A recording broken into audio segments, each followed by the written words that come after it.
Ini ibadah kita yang terakhir untuk di tahun 2025. Ya, kita bersyukur Tuhan menyertai kita dengan luar biasa. Ya, terima kasih untuk semua teman-teman yang terus setia ya di dalam melayani Tuhan di ibadah kita ya. Yang luar biasa tadi di briefing agak tiba-tiba Om Irwan kasih ini ya, pengingat buat kita ya. Guys, ini ibadah terakhir kita di tahun 2025. Dan kita mau lebih lagi untuk Tuhan di tahun 2026. Amin. Ya. Dan yang pasti kita juga mau merenungkan kebenaran firman hari ini.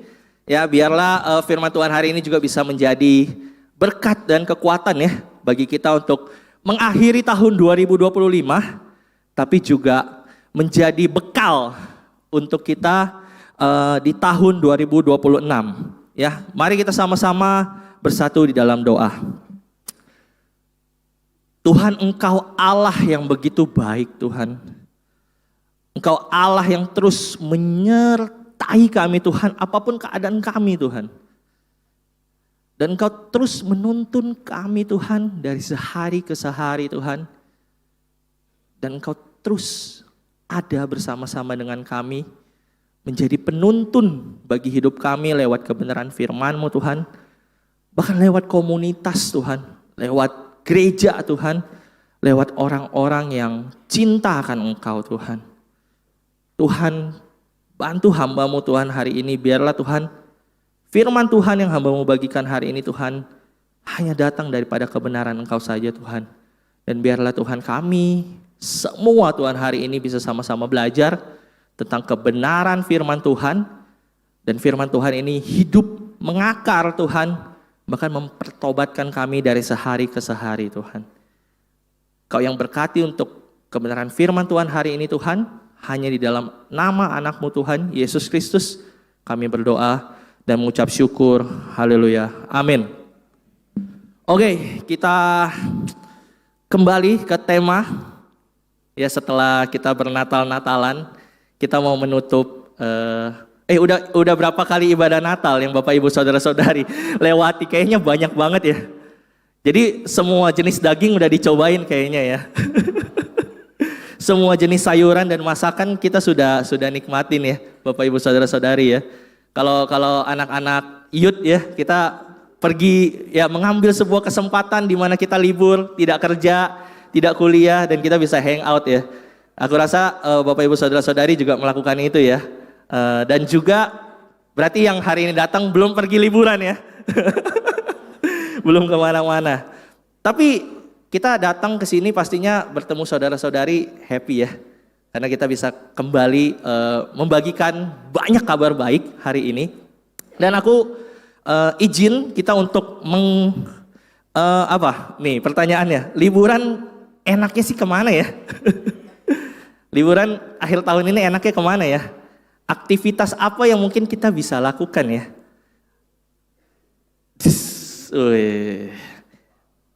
Mungkin kita belanja-belanja kali. Ada yang udah belanja-belanja? Ini jadi kesempatan beli banyak outfit baru ya untuk tahun depan ya. Karena lagi sale ya. THR juga turun, benar ya Bapak Ibu Saudara-saudari ya. Terus mungkin ada yang healing-healing ke pantai. Ada yang udah rencana mau healing-healing ke pantai? Ada? Pantai Indah Kapuk? Enggak ya? Atau Pantai Mutiara? Atau makan-makan ya yang seperti banyak dilakukan. Aku lihat kalau di story Instagram ya, wah kayaknya semuanya makan-makannya penuh dengan pernak-pernik lampu Natal ya. Atau healing-healing ke gunung. Udah ada yang ke gunung? Ya, belum ada ya. Semoga besok-besok kita bisa ke gunung ya, menikmati indahnya alam ya dan liburan ini. Dan tapi aku mau ajak ini mungkin hal yang kadang-kadang mainstream, tapi kadang-kadang jadi kalau bahasa anak muda itu kayak basi gitu ya kita ngelakuinnya, yaitu apa? Kita merenung ya. Tapi aku suka merenung kalau di akhir tahun ya. 4 tahun 10 hari dari sekarang itu akhir tahun juga. Itu hari pertama di mana aku ngerasain kebebasan yang luar biasa karena itu hari aku dibaptis. Ya. 18 Agustus, kenapa Agustus ya? 18 Desember, itu hari pertama aku ketemu Bro Adit. Ya. Tiba-tiba Bro Adit diminta masuk untuk bantu kondekos saya. Siapa ini orang gitu kan. Tapi itu hari pertama aku merasakan kehangatan yang luar biasa, tapi sekaligus merasakan kebebasan yang luar biasa. Ya. Jadi akhir tahun ini jadi mellow aku. Jadi ngerenungin banyak banget ternyata kebaikan Tuhan di dalam kehidupan aku ya. Kayak kalau yang nonton film sore, kayak kilas balik tuh di kepala gitu kan. Kayak ada filmnya, ada filmnya. Dan Tuhan menuntun dengan luar biasa. Karena terutama setahun ini ya, setahun ini jadi tahun yang banyak gerbrakan kalau bahasanya kita, atau banyak hal-hal yang kita lakukan baru. Ya, seperti LED baru, ini baru tahun ini, ya kan? Seperti kita bersyukur ada gedung baru untuk kita bisa beribadah, ya. Seperti tim-tim, kalau di tim multimedia mereka tahu banget, banyak banget yang baru. Karena kita terus mau berkembang. Ataupun di kampus ministry, kita banyak hal yang kita lakukan baru, ya. Dan itu rasanya waktu memulai itu semua berat. Bapak Ibu Saudara-saudari, gak mudah ternyata, gak segampang itu, ya. Tapi ternyata aku menyadari satu hal, kalau ini semua bisa ada dan eksis hari ini, itu cuman karena kebaikan Tuhan dalam kehidupan kita hari ini. Makanya jadi mellow ngelihat kembali apa yang Tuhan udah lakukan selama setahun ini. Banyak banget. Aku gak bisa sebutin satu-satu ya. Dan yang kedua adalah mengingat siapa raja yang kita layani. Bapak Ibu Saudara-saudari, benar kita mungkin yang muda jadi suka banget melayani. Tapi kadang-kadang kita suka ngelos atau kita suka hilang tentang siapa raja yang kita layani. Kita bisa bingung. Kenapa kita lakukan aktivitas yang begitu banyak tapi kita kelelahan? Karena kita mungkin salah melayani raja. Motivasi hati kita salah sehingga banyak motivasi di dalam hati yang Tuhan akhirnya bukakan. Sehingga ini juga jadi perenungan 1 tahun ini. Oh, ternyata banyak banget ya. Banyak banget kesalahan yang terjadi, tapi di dalam hati, bukan yang kelihatan. Yang kelihatan bisa jadi bagus-bagus aja, tapi yang di dalam hati ternyata banyak yang korup atau sudah tidak sesuai dengan apa yang seharusnya terjadi. Dan yang paling seru adalah karena kita tahu Allah kita Allah yang luar biasa, Bapak Ibu Saudara-saudari, kita jadi menata kembali, menata ulang hati kita untuk menyambut apa? Tahun yang baru, 2026. Sisa 3 hari lagi, kita akan bertemu di hari yang baru, tahun yang baru. 4 hari lagi, kita akan bertemu di tahun yang baru. Nah, ini tema kita selama setahun full, ya. Sadar atau tidak sadar, sudah berpuluh-puluh khotbah yang kita dengarkan.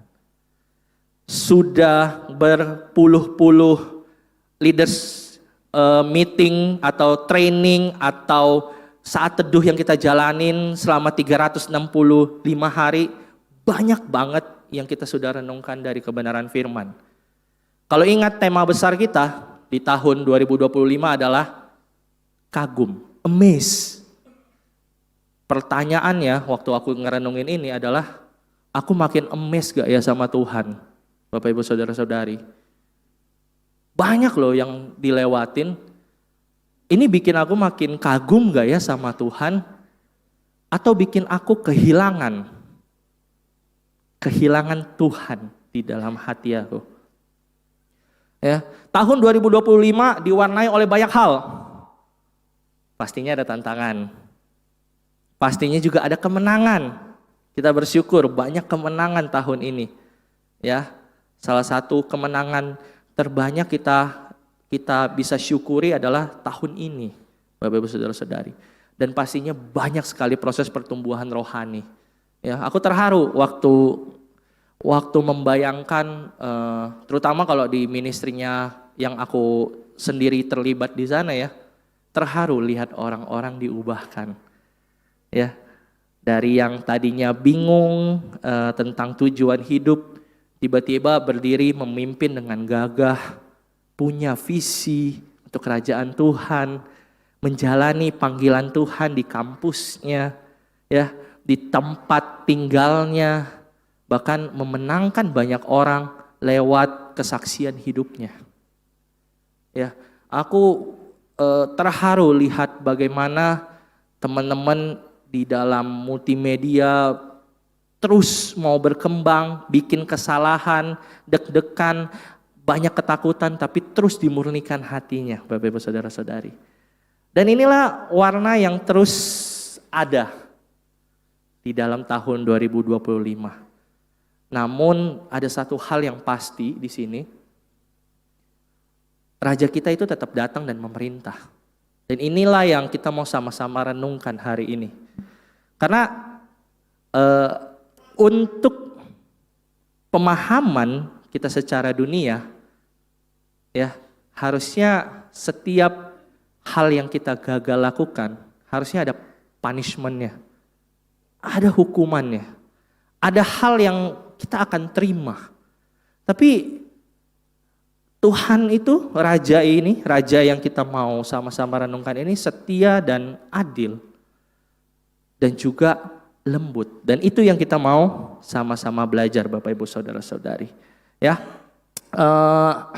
diambil dari Zakaria 9 ayatnya yang ke-9. Bersorak-soraklah dengan nyaring, hai putri Sion. Bersorak-sorailah hai putri Yerusalem. Lihatlah rajamu datang kepadamu. Ia adil dan jaya. Ia lemah lembut dan mengendarai seekor keledai. Seekor keledai beban yang mudah. Ya, kita belajar banyak hal ya dari khotbah-khotbah yang sudah disampaikan oleh Bro Rainer, Bro Adit ya. Kemarin kita belajar daripada Bro Budi juga ya. Dan aku menyadari satu hal. Raja kita ini luar biasa yang kita mau sama-sama dalami ini ya. Karena yang pertama adalah kita lihat raja ini, dia adalah raja yang datang. Ya, maksudnya datang apa? Ya, kebanyakan orang dengan status kepemimpinan yang tinggi, kalau melihat hal-hal yang terjadi itu tidak sesuai dengan ekspektasinya, pemikirannya, ataupun apa yang sudah di briefing, apa yang sudah disampaikan, kebanyakan sudahlah, menjauh, kecewa. Ya, kecewa. Dan mungkin inisiatif untuk datang, untuk mengasihi itu gak ada. Karena banyak orang-orang yang bisa menggantikan posisi tersebut. Ya, kita lihat di negara-negara maju sekarang, ya, orang bisa kerja lebih daripada 12 jam. Anak muda zaman sekarang. Kenapa? Karena kalau dia turunkan performanya, dia akan kalah saing sama banyak sekali orang-orang yang menginginkan pekerjaan yang sama kayak apa yang dia sedang lakukan hari ini. Makanya dia gila-gilaan mempertahankan apa yang sudah dia perjuangkan, ya. Pemikirannya, idenya, ya. Dia punya status sosial sehingga kita gampang banget, ya. Gampang banget untuk membuang orang yang tidak kompeten. Bapak-Ibu saudara-saudari, kita gampang banget melihat sebelah mata orang-orang yang tidak berkompeten. Ya, tapi kita lihat raja kita itu ternyata nggak seperti itu, Bapak Ibu Saudara-saudari. Ya, dia gini, dia memanggil kita, bahkan dia memanggil bangsa Israel saat itu dengan sebutan putri. Ya, seseorang yang dia kasihi, dia sayangi. Ya, dia datang untuk apa? Untuk membantu kita keluar daripada kondisinya kita.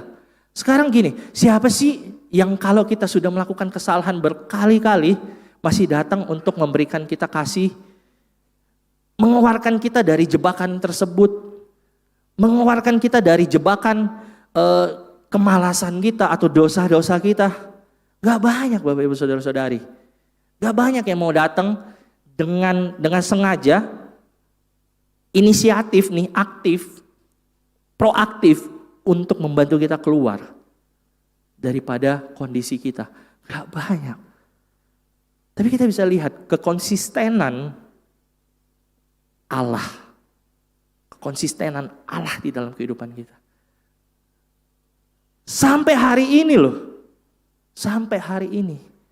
Itu yang kita lakukan kan setiap hari, Bapak Ibu Saudara-saudari. Kita yang mengenal Kristus, setiap hari yang kita lakukan apa? Memurnikan hati kita. Ya enggak? Memberikan kesempatan bahkan bagi orang-orang. Karena kita tahu yang menebus kita ini luar biasa, mahal harganya.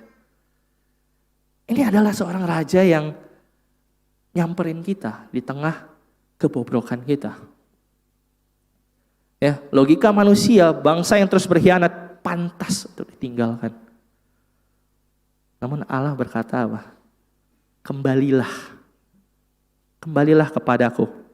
Kita lihat di Zakaria 1 ayat 1 sampai 4 ya. Dalam bulan yang ke-8 pada tahun kedua zaman Darius, datanglah firman Tuhan kepada Nabi Zakaria bin Berekia bin Ido.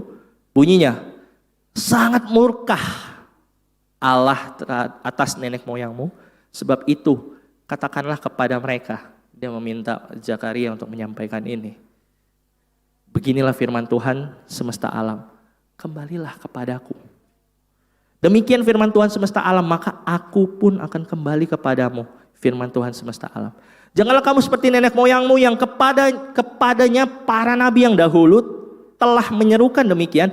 Beginilah firman Tuhan semesta alam, berbaliklah dari tingkah lakumu yang buruk dan perbuatanmu yang jahat, tetapi mereka tidak mau mendengar dan tidak mau menghiraukan aku. Demikianlah firman Tuhan.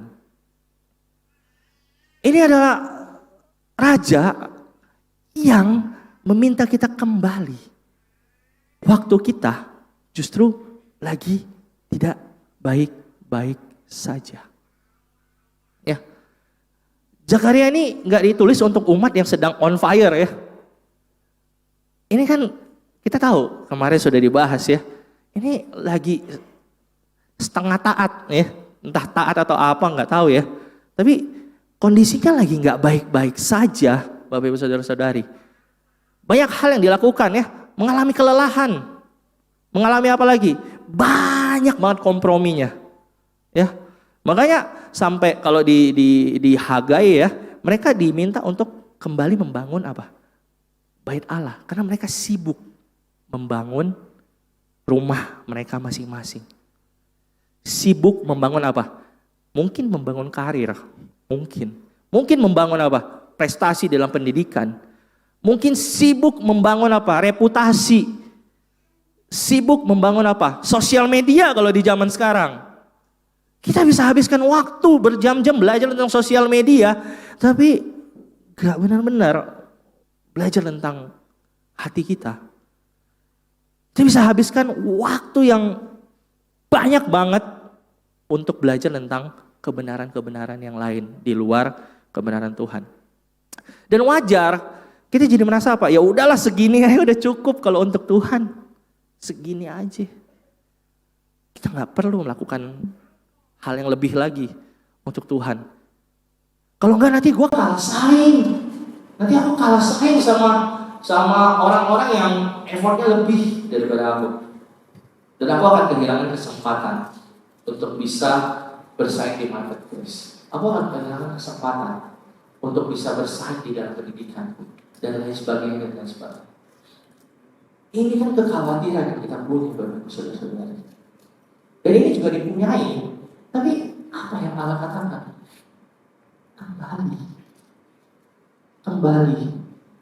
Kembali membangun bait Allah di dalam hati kita yang sudah lama mungkin sudah usang, sudah lama nggak disentuh, ya, sudah lama nggak ada firman Tuhan di dalam hati kita.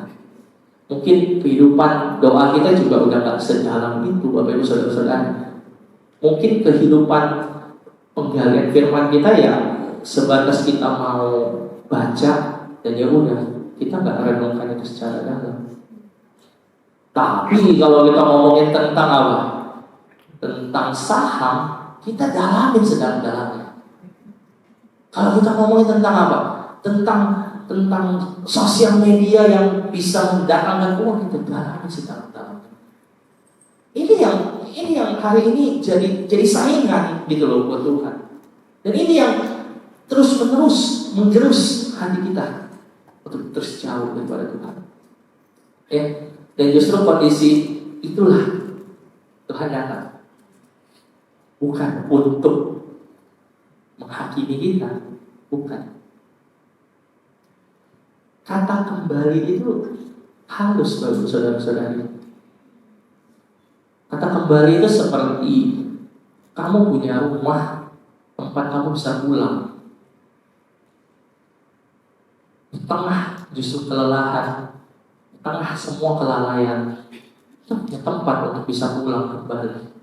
Itu maksudnya kembali kan? Balik lagi. Come to Papa, kalau kata Yesus itu. Come to Papa. Aku akan memberikan kamu apa? Kelegaan. Aku akan memberikan kamu apa? Kedamaian. Dan inilah hasil yang kita punya. Kita lihat. Ini setahun ini ya, banyak banget hal yang terjadi. Kita lihat Bang Andi menyembah yang luar biasa ya. Di sini, nggak kelihatan ya. Ini ministry-ministry yang aku terlibat di dalamnya. Ada kampus, ada digital, dan banyak lagi ya. Banyak banget kesalahan yang kita lakukan, saudara-saudara. Ya, kami itu nggak konsisten. Pelayanan yang kami berikan somehow bukan datang dari rasa syukur kami kepada Tuhan. Lebih jujur, karena kami tahu kami tugas. Ya, karena kami tahu kami tercatat di dalam jadwal yang dibikin oleh Vincent. Ya, kalau nggak nanti dia follow up soalnya. Kami tahu ini adalah sebuah bentuk pertanggungjawaban. Kami kehilangan hati, kami kehilangan Tuhan. Ya, atau ministry yang kami jalani di kampus-kampus, banyak orang-orang nggak bisa kami kasihi, jujur aja. Berat, ya, aneh-aneh. Ya, kita datang untuk mengasihi mereka, malah datang untuk mengecam. Bayangin, gimana kita mau kesana lagi? Gimana kita mau menghampiri hatinya mereka lagi? Kami melakukan banyak banget kesalahan. Ya, ini tahun-tahun pertama kita bisa merenungkan banyak banget kebaikan Tuhan. Karena kami mulai sadar, kami udah persiapan dengan luar biasa. Tetap aja ada masalahnya hari Minggu. Dan kami tahu, itu karena hati kami gak murni. Itu karena kesombongan kami. Kami meremehkan banyak hal. Ya. Kami tahu juga di dalam hati kami, di dalam melayani orang-orang di kampus ministry, itu juga sama. Kami punya banyak kesombongan. Ya. Kami kira kami sudah sangat luar biasa sehingga tidak perlu mengandalkan Tuhan lagi di dalam pelayanan yang kami lakukan. Kadang-kadang udah otomatis. Kenapa? Udah biasa, iya kan? Ini mah hari-harinya gue bro, gitu kan? Ibaratnya gitu. Akhirnya apa? Akhirnya terjadi Tuhan kembali mengingatkan kepada kami semua. It's not talk about you. Ini bukan ngomong tentang kamu. Ini bukan tentang kehebatan kamu. Ini bukan tentang apa yang kamu punya. Bukan tentang apa yang kamu sudah pupuk dari puluhan tahun yang lalu kan. Ini ceritanya aku, ini story-nya aku. Aku yang berkuasa di sini. Dan di situ harusnya sebagai manusia normal kita akan mengalami apa? Sakit hati. Tapi enggak. Aku bersyukur kita punya firman Tuhan. Aku bersyukur kita punya Tuhan yang luar biasa. Tuhan yang memulihkan kita karena Dia tahu kita bisa melenceng ke kanan atau ke kiri, Bapak Ibu Saudara-saudara. Dia nggak membiarkan kami melenceng jauh. Dia bawa kami kembali pulang. Ya, asalkan apa? Asalkan kami mau benar-benar mencari Dia di dalam segala macam ketidaktaatannya kami. Kami datang dengan kejujuran aja, dengan otentik. Tuhan, aku sulit lagi. Aku sulit lagi melakukan pelayanan A, pelayanan B. Aku sulit lagi mengasihi A, mengasihi B. Sehingga teman-teman lagi yang kebiasaan bijut nih, Bapak Ibu Saudara-saudari,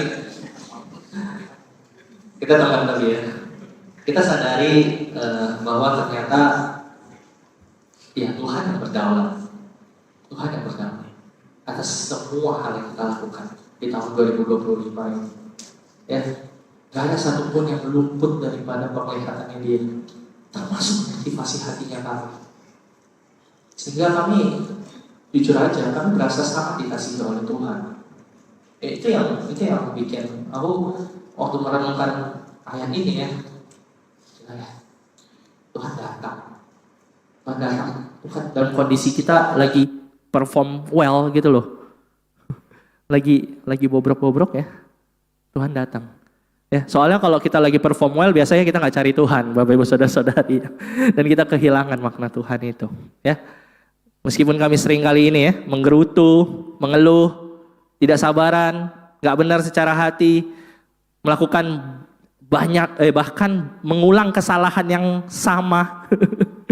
Artinya kita tidak benar-benar belajar daripada pertobatan yang kami pengen lakukan, tapi Tuhan tetap datang untuk membantu hati kami dan mengubahkan kami dari sehari ke sehari, sehingga kami terus punya super power datang daripada Roh Kudus itu sendiri.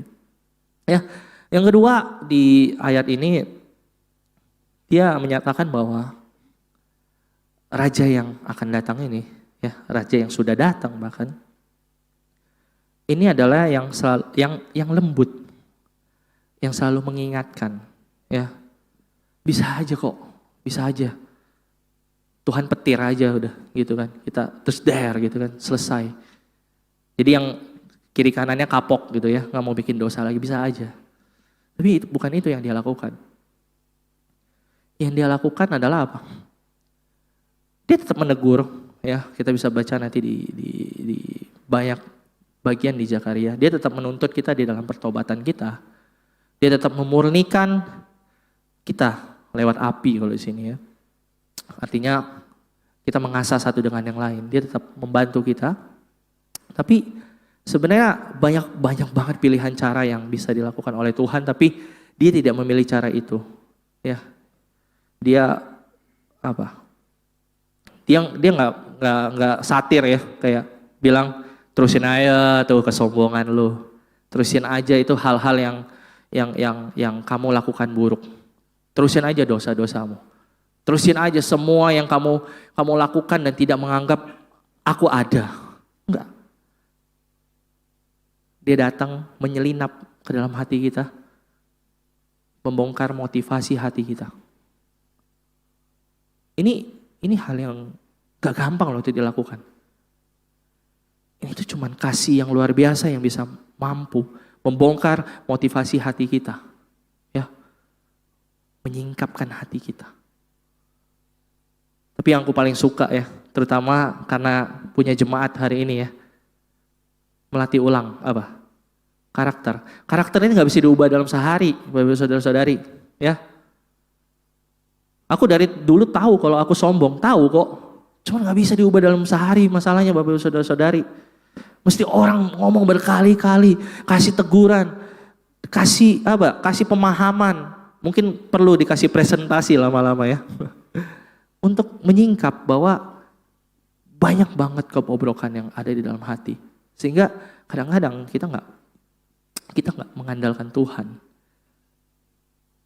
Gimana karakter kita mau berubah kalau nggak ada Tuhan yang mengubahkan kita dari dalam?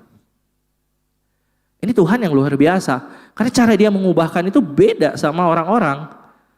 Ya, dia mengubahkan kita tuh benar-benar dari hal-hal yang kita nggak kira. Makanya ini sangat lembut ya. Di saat raja di dalam dunia ya, atau penguasa-penguasa dunia menghalalkan segala cara untuk mengubahkan orang, ya makanya dinaikin gaji ya. Nah, kita makin seneng kan tuh kan kerjanya. Ya, menuntut performa, menghukum semua kegagalan yang kita lakukan, menggunakan kuasa untuk menakuti, ya, mengancam dan lain-lain sebagainya, atau cepat diganti, ya. Pokoknya kalau zaman dulu aku kerja gitu, marah jarang, paling besok kita nggak kerja sama lagi gitu loh. Tapi jarang marah. Cuman kita ya nggak usah kerja sama lagi. Tapi makanya salah satu ketakutan aku sebenarnya ditinggal, Bapak saudara-saudari ya. Karena aku suka ninggalin gitu.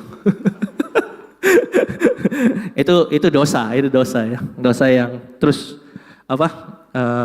berkumandang. Tapi ya puji Tuhan ya. Kita lihat raja kita. Dia datang di saat kita justru lagi berdosa-berdosanya. Ya, membentuk karakter. Menebus kegagalan. Ya, jadi apa yang dia lakukan di salib itu kan sebenarnya kegagalan kita, Bapak Ibu Saudara-saudari. Yang nebus dia, ya. Lihat yang ini. Dia malah nuntut ya. Bahkan menghukum kegagalan. Sedangkan yang ini menebus kegagalan. Menggunakan kebenaran untuk mempertobatkan. Ya, cara mempertobatkannya indah. Lewat kebenaran. Lewat hidupnya. Lewat Yesus. Ya. Karya penebusan Kristus. Ya, di saat harusnya kita udah digantikan, dia enggak sabar dalam memurnikan kita. Lemah lembut ya, yang dimaksudkan di sini bukan berarti Allah itu lemah. Bukan. Tapi itulah kekuatan sebenarnya. Kekuatan yang mampu mengubahkan kita dari dalam. Makanya Bapak Ibu Saudara-saudari ya, aku ingat banget dulu kalau kecil, kalau lagi bandel, makin diomelin, makin bandel. Bener gak? Ngalamin gak Bapak Ibu Saudara-saudari? Lihat anak-anaknya. Makin diomelin, makin bandel. Ya, aku pernah satu kali di SMP kelas 3, ingat, aku tobat ya dari segala kenakalan remaja itu. Hanya karena hari itu mamaku gak marah. Cuma dia nangis. Kan beli ya. Aku udah expect kan, soalnya dia dipanggil ke sekolah kan, harusnya dia marah kan, harusnya dia kayak gimana sih gitu kan, anak ini gimana ini, enggak, dia datang, dia liatin, terus dia menitikkan air mata, terus kayak, ya, tobat deh, karena kasih yang lemah lembut itu nggak gagal lagi Bapak Ibu Saudara-saudari, karena itu mengubahkan kita dari dalam. Aku tahu mamaku saat itu marah banget sebenarnya pasti sama aku. Ngerepotin banget, iya. Dosanya banyak lagi gitu kan. Enggak. Dia gak ngomong apa-apa, dia cuma nangis. Kayaknya gue harus bertobat. Mulai mikir setiap hari di rumah. Gimana ya cara bertobat ya? Kayaknya gue harus pergi merantau supaya tidak terpapar sama lingkunganku. Ya. Cuma aku salah merantaunya ke Jakarta ya, jadi salah. Jadi makin goblok gitu. Nah, tapi aku ingat perasaan itu. Perasaan kasih yang sangat damai. Karena pengampunan yang diberikan. Luar biasa. Ya. Dan yang terakhir ya, Bapak Saudara-saudari, kita nggak terlalu panjang hari ini. Ini adalah raja yang memerintah. Tapi perintahnya tujuannya apa? Menyelamatkan. Ya, kita lihat mana? Oh ini. Dia mengendarai seekor keledai. Ya, di saat banyak pilihan untuk bisa pakai BYD, oh enggak ya. Pakai kuda ya, atau hal-hal ada hewan-hewan yang mungkin lebih gagah daripada keledai, dia memilih keledai. Kenapa? Pemerintahan yang dimiliki oleh raja kita ini, ya, ini pemerintahan yang membawa apa? Membawa kedamaian. Ya, pemerintahan yang nggak nge-trigger perang. Dia nggak tiba-tiba panggil ribuan malaikat untuk mengadakan perang dengan orang-orang yang menyalib dia, kan enggak. Dan ini adalah raja yang apa ya? Yang memberikan dirinya untuk kita. Jadi yang harusnya kita yang dihukum, jadinya dia yang kena hukumannya. Ya, kita lihat keledai itu kan simbol kerajaan yang sah ya. Jadi kalau kita lihat berbagai kitab ya di Perjanjian Lama, ini salah satu simbol kerajaan juga ya.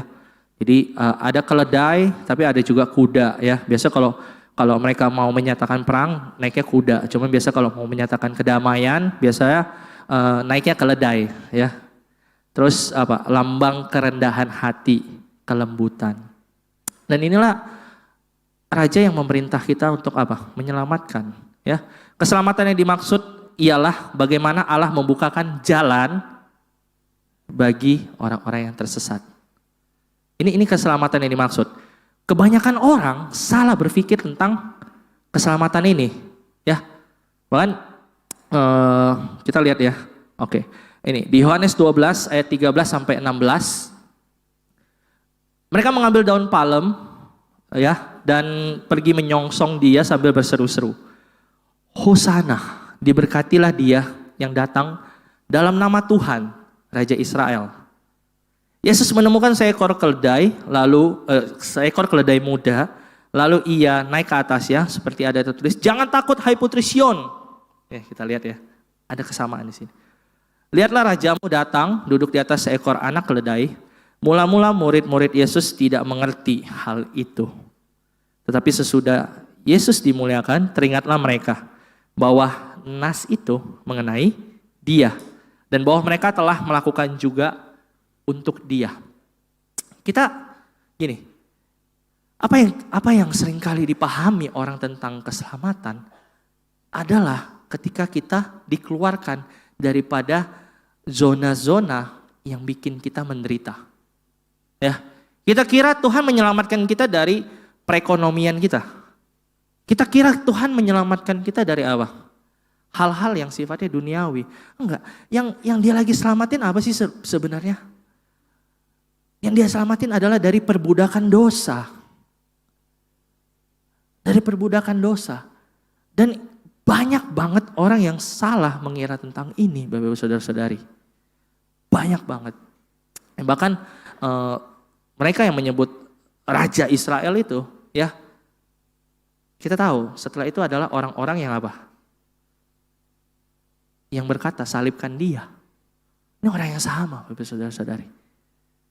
Kalau kita baca lanjutan dari kitab Yohanes ini adalah orang yang sama. Yang akhirnya menyalibkan Yesus juga. Karena apa? Karena Yesus gak menyelesaikan masalah mereka. Yesus gak seperti zaman kerajaan Daud ya, menyelamatkan mereka. Enggak, ini berbeda. Dia menyelamatkan dari apa? Perbudakan dosa. Dan gak semua orang paham itu. Kebanyakan orang gagal paham. Sehingga apa? Mengira bahwa kalau Yesus gak memperbaiki perekonomianku, ya aku gak usah ikut Yesus. Ya aku tinggalin aja semuanya. Aku tinggalin aja semua kehidupanku bersama Tuhan. Aku tinggalin aja imanku bersama Tuhan. Aku tinggalin aja pelayananku. Aku tinggalin aja kehidupanku bersama ministriku. Ngapain aku ada di sana? Karena apa? Karena kita salah mengira tentang keselamatan yang Tuhan berikan. Keselamatan yang Tuhan berikan adalah bahkan ketika kita melakukan kesalahan, pengampunan Tuhan itu real. Tapi dia juga membawa kita dari satu posisi ke posisi yang lain. Untuk apa? Bertobat, Bapak Saudara-saudari. Itu keselamatan yang Tuhan maksudkan di sini. Ini bukan tentang hal-hal yang akhirnya membawa kita jadi apa ya? Secara duniawi perform, enggak. Tapi ini hal yang membebaskan hatinya kita. Ya. Aku ingat waktu tadi yang cerita tentang pertama kali ketemu Bang Adit. Itu hari dimana sebenarnya di Kondekos tentang baptisan. Dan aku takut sebenarnya hari itu. Aku takut karena mengingat banyak banget kesalahan yang aku lakukan di masa lalu. Oh, sama-sama di ministry kok, ya enggak? Sama-sama orang Kristen, tapi tetap ngelakuin dosa. Masalahnya kan itu. Terus pertanyaan aku, ini pertanyaan terakhir aku sebelum dibaptis. Masalahnya kan aku terus bikin dosa. Gimana dong? Gimana caranya aku bisa hidup sesuai dengan kebenaran firman? Masalahnya aku sangat terikat dengan banyak sekali dosa. Cuman jawaban itu, jawaban yang diberikan oleh Pak Sahat kepada aku saat itu, simple cuman rasanya kayak terbang. Rasanya kayak terbang secara perasaan. Ya, karena jawabannya simple, ya tinggal ngaku aja. Tinggal ngaku dan kamu dibimbing.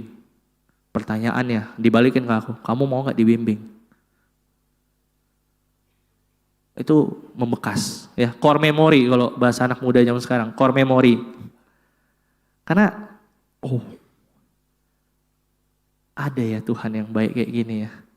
Ternyata pemahaman aku tentang Tuhan selama ini salah. Aku kira aku akan, ya udahlah Tuhan gak akan pernah anggap aku ada lagi. Ya itu ya tadi ya, makanya banyak insecurity karena aku suka buang orang dulu ya. Tapi sekarang puji Tuhan ya, Tuhan terus memulihkan ya, melatih kesabaran. Dan pemahaman ini yang mengubahkan dari sehari ke sehari, Bapak Ibu Saudara-saudari. Ya, membuat aku ngelihat hari ini ya, jemaat bertumbuh dengan luar biasa. Aku juga tahu itu datang dari kasih yang sama. Kasih yang kita terima yang sama daripada Yesus Kristus lewat penebusannya di kayu salib. Dan inilah maksudnya raja yang memerintahnya untuk menyelamatkan. Jadi perintah-perintah yang dia berikan kepada kita, ya, perintah untuk apa? Kita bisa keluar daripada dosa, kita keluar daripada kita dipulihkan dari dalam, ya, dan perintah-perintah itu tuh tujuannya untuk menyelamatkan kita, ya. Dan Tuhan akhirnya bisa berkuasa atas diri kita. Tapi lama-lama kita align sama Tuhan. Ya, hopeng. Ya, bestie ya sama Tuhan. Apa yang, kita gini, kalau kita bestie sama orang deh, kalau kita sahabatan sama orang, sebelum dia memikirkan apapun, kadang-kadang kita lihat-lihatannya kita udah tahu. Dia mau ngapain, ya. Gitu. Kalau kita yang main musik paham banget ya, kalau kita udah sering banget main bareng, ya, main musik secara bersamaan, lihat-lihatan aja, kita tahu dia mau ngapain. Nah itu kalau udah bestie tuh. Nah inilah maksudnya kalau kita terus melatih hubungan kita sama Tuhan, ya, melatih hati kita, lama-lama apa? Rasanya bukan kayak Tuhan berkuasa dan kita jadi diperintah sama Tuhan, tapi enggak. Gue lakuin ini karena Tuhan bestie gue gitu loh. Aku lakukan ini karena aku tahu Tuhan adalah sahabat aku. Aku lakukan ini karena aku tahu aku dicintai dan dikasihi oleh Tuhan. Dan itu yang apa ya? Itu yang mengubahkan benar-benar dari dalam. Itu yang membuat kita akhirnya menjalani kehidupan kita. Ya, hopefully di tahun 2026 dengan sudut pandangnya Tuhan, bukan lagi pakai cara pemikiran kita. Ya. Ya ini salah satu yang cukup menarik juga ya. Kita tuh suka kayak gini. Dibanding kita mencoba mengerti Yesus, kita cenderung memaksa Yesus memahami kita. Wah, ini berat ya. Harusnya segala macam penderitaan, quote on quote yang kita alamin, akibat dosa yang kita juga buat sendiri, ya, itu kita nggak perlu paksa Yesus untuk mengerti itu. Kenapa? Yesus pasti mengerti itu, ya. Karena goalsnya adalah sebenarnya apa? Kita mengerti hatinya Yesus. Supaya apa? Dosa-dosa ini nggak kita lakukan lagi. Tapi kita bertumbuh dari sehari ke sehari. Untuk apa? Menjadi serupa dengan Kristus. Ya. Pertanyaannya ya, kalau di sini kan dikatakan dia menyerukan Hosana, tolong selamatkan kami. Ya, kalau kita hari ini seruan Hosana kita hari ini bermaknanya apa? Kita mau menyerukan kepada Tuhan, minta tolongnya untuk apa sih? Untuk masalah hidup kita atau untuk hati kita dibenarkan di hadapan Tuhan, ya, lewat pertobatan kita. Yesus memenuhi ekspektasi kita atau Yesus adalah Raja sejati lewat salib. Yesus gak perlu memenuhi ekspektasi kita, ya, karena Yesus adalah Raja sejati itu lewat salib, ya. Kita lihat 2025, ya. Ada 3 hal yang aku sadari, ya. Tuhan bukanlah raja yang pergi menjauh daripada aku. Tuhan adalah raja yang lemah lembut. Dan yang pasti Tuhan adalah raja yang perintah-perintahnya menyelamatkan kita semua hari ini. Itulah kenapa kita perlu taat, ya, kepada perintah-perintahnya. Dan bagaimana kita bisa merespons raja yang luar biasa ini? Ya, ini yang kita mau sama-sama bertobat di tahun 2026. Yaitu kita datang dengan apa adanya, ya. Jadi real, bertobat, bukan cuma menyesal. Kadang-kadang kita bisa terjebak, kita nyesel tapi nggak tobat gitu ya. Kalau habis tobat kumat ya, jadi tomat. Terus kita tunduk lah ya sama perintah-perintahnya Tuhan. Semoga ini juga bisa membuat kita makin amazed sama Tuhan tahun 2025. Tapi juga kita di tahun 2026 tema kita adalah renew, ya. Banyak hal yang kita bisa tumbuhkan lagi di kerajaan Allah supaya pertobatan kita bisa semakin radikal dan kasih kita menyelamatkan, ya. Kasih yang kita tunjukkan kepada orang itu bisa menyelamatkan jiwa orang.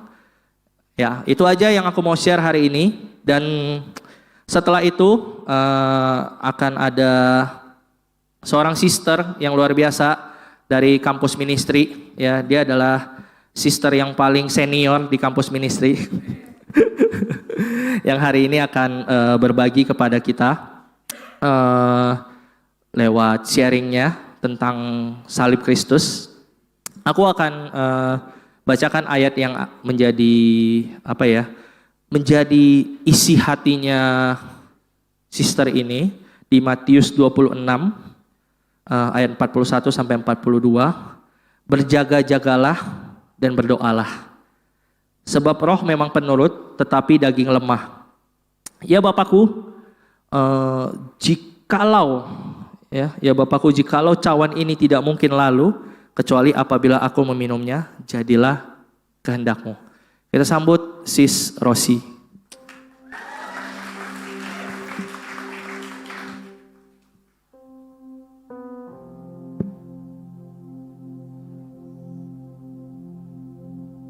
Oh, biar kelihatan.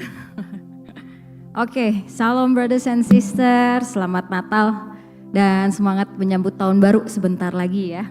Dan perkenalkan sekali lagi saya Rosi ya, saya dari kampus ministry dan thank you banget udah dikasih kesempatan bisa sharing tentang kebaikan Tuhan di dalam hidup saya di tahun ini. Mungkin kalau cerita background udah sering banget ya kali diceritain. Mungkin bisa diawali dengan saya sangat bersyukur bisa berada di jemaat kita. Saya merasa punya keluarga, punya sahabat, kampus ministry yang saya kasihi, dan juga fellow soldier, pelayan-pelayan yang setia ya melayani bareng saya juga di tahun-tahun yang sudah berlalu. Kalau saya ingat 8 tahun yang lalu sepertinya beda banget gitu untuk membayangkan hari ini saya bersama jemaat. Karena apa? Karena kalau ditanya ya Rosi, tujuan hidup kamu apa? Saya akan jawabnya nggak ada. Karena hidup sama mati rasanya sama aja. Karena apa? Karena saya mengalami banyak bitterness ya di masa muda saya, broken home, ditinggalkan. Dan akhirnya saya tumbuh besarnya helpless, hopeless, heartless. Jadi, woi bagus banget ya itu kata-katanya. Tidak merasa apa-apa dan keras aja batunya. Hatinya gitu seperti batu. Kalau ditanya kalau memang harus hidup pun lebih baik saya jadi batu aja. Jadi nggak ngerasakan apa-apa, tidak berharap akan apapun juga dan tidak disakiti oleh siapapun juga. Saya menemukan semua itu berakar ya karena tumbuh besar sangat jauh dari lingkungan yang namanya keluarga yang sehat dan juga mengenal Tuhan dan kasih-Nya. Jadi saya tumbuh besar menjadi pribadi yang sangat insecure, tidak selalu waspada, mistrust, sulit percaya dan gak mau bergantung sama orang lain. Namun hari ini kalau melihat saya bersama jemaat dan berdiri di sini untuk bisa bersaksi tentang Tuhan, buat saya itu adalah mujizat. It's a miracle for me. Karena apa? Karena di tahun 2017 bukan mujizat yang besar, sederhana aja, datang dari murid-murid Yesus yang setia menginjil dan menangkap hati saya lewat Bible study. Saya diajarkan belajar firman, diajarkan tunduk akan firman, dibimbing untuk bertobat, dan juga diajar mengerti untuk panggilan hidup saya yang sejati seperti apa, yaitu dimenangkan dan memenangkan jiwa bagi Tuhan. Saya yang dulu tidak punya tujuan hidup, mau jadi batu aja, puji Tuhan, sekarang punya tujuan hidup, semangat untuk Tuhan. Dan dari situ Tuhan menumbuhkan kerinduan saya lebih lagi. Karena saya sadar banyak sekali another Rosi di luar sana yang mungkin hidup dalam trauma, yang gak tahu prioritasnya apa, karena tekanan hidup, terluka, banyak hal. Sampai akhirnya butuh untuk diperkenalkan sama Tuhan. Saya terpanggil untuk melayani dan puji Tuhan sejak 2020 terpanggil menjadi seorang pelayan full time ya sampai hari ini dan nanti Januari genap 6 tahun. Gak terasa ya. Dan mungkin ceritanya seperti happy ending lah gitu. I wish happy ending. Tapi ya benar kita tahu ya kita juga count the cost jadi murid Yesus mau menderita bagi dia gitu apapun kondisinya. Justru di tahun ini 2025 Tuhan izinkan saya mengalami musim yang cukup mengguncang. Kalau bahasa anak muda dar der dor. Memasuki tahun 2025 start dari Januari saya lagi semangat-semangatnya sama ministry. Lagi banyak jiwa yang dimenangkan, banyak pemimpin-pemimpin ditumbuhkan ya. Kita juga waktu itu ada konferensi ADS di Bali. Merayakan 30 tahun ulang tahun gereja, waduh semangat banget ya. Namun di tengah semua itu ada gebrakan baru yaitu adalah saya jatuh sakit. Dan jatuh sakitnya saya pikir kena tipes, asam lambung, penyakit anak muda gitu ya. Yang kecapean gitu kan. Tapi ternyata sakitnya saya harus berurusan dengan yang namanya dokter saraf dan dokter jantung. Jadi saya menghargai setiap brother sister yang berjuang melawan penyakit, yang harus bolak-balik ke rumah sakit bertahun-tahun tapi mau masih setia jadi murid. Saya mengerti bagaimana rasanya. Dan akhirnya ya setelah hal itu saya baru tahu rasanya keluar masuk ke rumah sakit itu menjadi rutinitas. Tiba-tiba banyak aktivitas yang sering saya lakukan, saya suka activity ekstrim ya. Tiba-tiba semua itu berubah menjadi hal yang beresiko bagi nyawa saya. Karena saya mudah pingsan dan akhirnya saya diarahkan untuk berobat ke Malaysia. Jujur di awal saya tidak merasa ini perkara besar. Di Indonesia waktu masih keluar masuk rumah sakit setiap dirawat inap itu menjadi open house bagi kampus ministry ya. Ada yang ngerjain skripsi, fellowship, pembimbingan, counseling, Bible study. Bahkan kalau keluar dari rumah sakit, saya langsung gas ministry. Saya sangat bersyukur kampus ministry berani untuk tegur ya.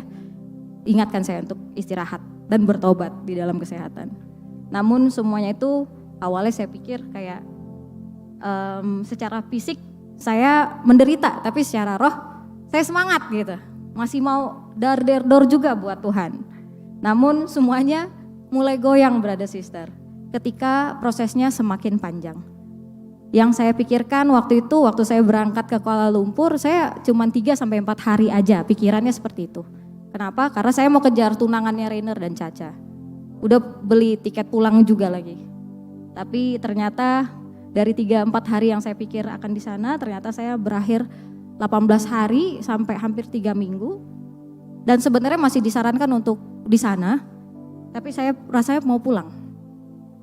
Tes demi tes dijalani dan saya menerima banyak bad news. Setiap dokter menyarankan saya untuk berhenti bekerja, which is menghentikan semua aktivitas. Keluarga mendesak saya untuk pulang, saya yakin karena mereka khawatir ya, karena saya juga di sana sendirian. Tapi mendengar kekhawatiran itu rupanya yang goyangkan hati saya. Saya jadi berpikir kayak, apakah saya harus berhenti untuk melayani? Jadi rasa takut itu saya temukan lebih besar daripada iman saya. Di titik itu saya jujur, saya tidak lagi kuat berdoa. Seperti biasanya. Bukan karena saya tidak percaya Tuhan, tetapi karena rasa takut dan lelah ya. Itu selalu penuh di hati dan pikiran saya. Sedikit ditanya, kamu kenapa pucet, kok kamu kurusan, tiba-tiba A, B, C datang, saya jadi sangat insecure sampai akhirnya saya close all contacts from everyone. Bahkan keluarga saya. Karena apa? Saya jadi insecure, apakah saya masih capable memimpin dengan kondisi seperti ini? Prioritas saya yang awalnya membangun kerajaan Tuhan perlahan bergeser mulai menjadi saya mau tenang aja. Saya mau sembuh aja. Saya tergoda untuk tidak lagi extra mile dalam pelayanan dan alasan itu terdengar sangat wajar ya. Dan bisa dimengerti oleh siapapun. Tapi saya sadar ada yang mengganjal di hati saya brother sister. Hati saya sedih seperti ada yang hilang. Sampai ada satu momen yang menjawab keraguan saya. Waktu itu saya masih di KL. Saat harus ada adjustment obat karena kondisi jantung tidak kuat. Painkiller juga harus dihentikan. Tapi rasa sakitnya tetap ada sampai akhirnya saya mungkin cemas ya. Bingung mau ngapain. Tapi jadi saya mengalami palpitasi jantung. Dan itu memicu kecemasannya semakin tinggi. Ya kecemasan ya, gangguan kecemasan jadinya. Di tengah sibuk mencari solusi cepat, saya bersyukur Tuhan kirim ada satu sister yang dampingi saya di sana. Dia cuman ajak saya keluar rumah, jalan di taman. Terus dia suruh saya duduk di situ. Saya masih kayak orang aneh ya. Tapi dia cuma bilang, Rosi ingat, kita berdoa. Dia bilang begitu.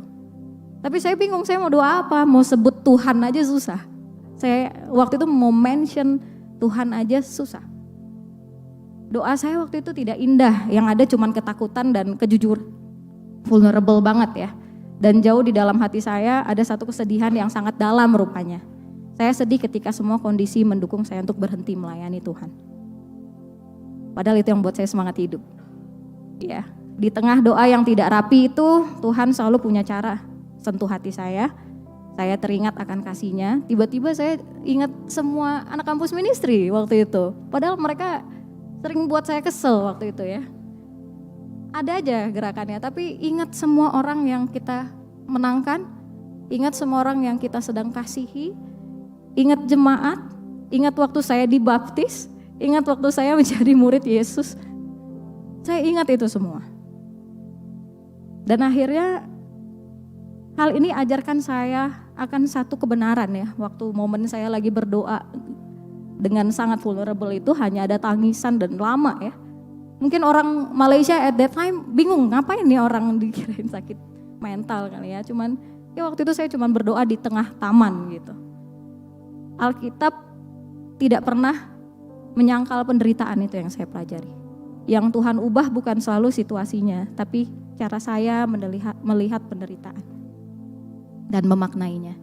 Saya sadar banyak masalah dalam hidup termasuk masalah kesehatan, masalah keluarga, masalah domestik bisa menghentikan kita dari our kingdom dreams untuk Tuhan. Yang sudah Tuhan taruh ya di dalam hati kita. Tapi sebagai seorang pelayan, saya juga ditegur di sini. Tanpa sadar pelayanan bisa berubah, bukan lagi sacrificing my life, tapi malahan jadi work hard in the ministry. Yang seperti Jingga tadi khotbahkan. Padahal Tuhan ingatkan saya satu hal sederhana, tapi sangat dalam. Melayani Tuhan bukan beban, tapi sebuah privilege bagi hidup saya. It's a miracle for me. Setelah melewati semua struggle itu, Tuhan memperbaharui keyakinan saya. Dan izinkan saya untuk membacakan apa yang saya tulis setelah pulang dari Kuala Lumpur. Itu adalah, bentar ya. Ini akan susah sih untuk dibacakan, tapi mungkin saya bacakan bahasa Inggrisnya ya.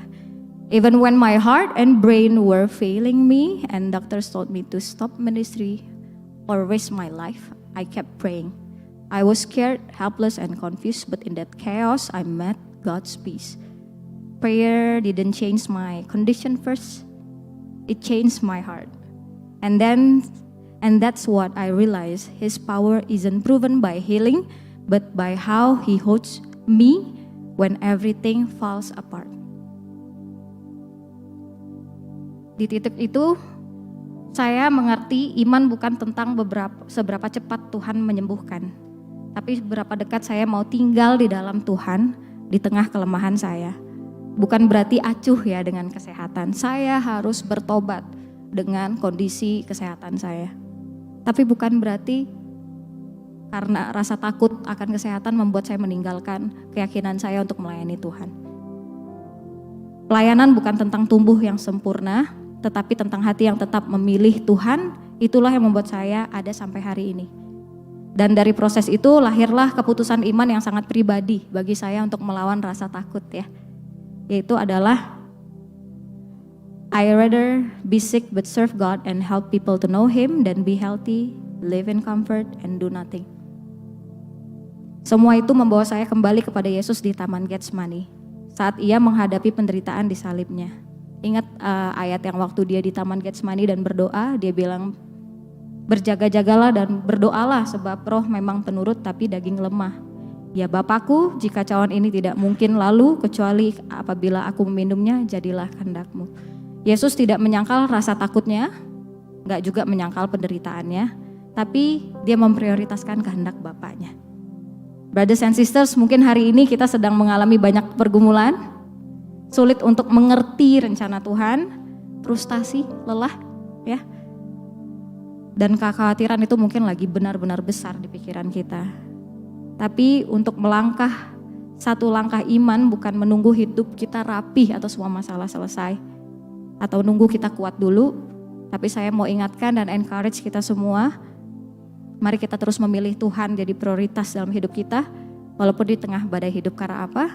Karena memprioritaskan Tuhan di tengah badai hidup. Itu adalah iman yang paling jujur. Terima kasih.